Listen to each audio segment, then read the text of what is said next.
se inscreve no canal, aperta no sininho para receber vídeos novos.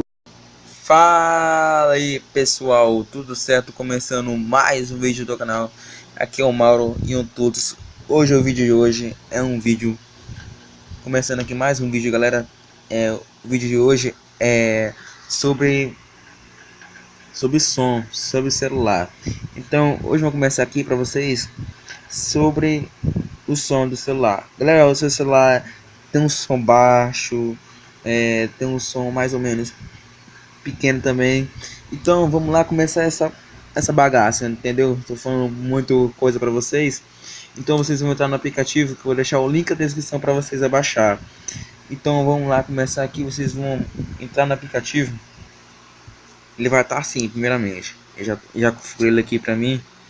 Então vocês vão fazer assim, vocês vão entrar nas configurações dele, configurações, e eu vou ativar essa função aqui, ó, aquela mesma.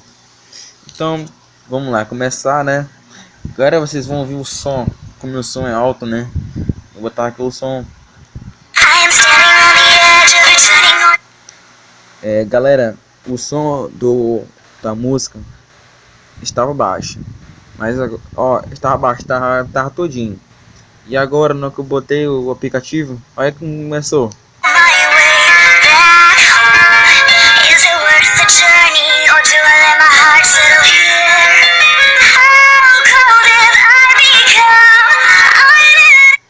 Então, galera, o aplicativo é muito bom, eu gostei dele.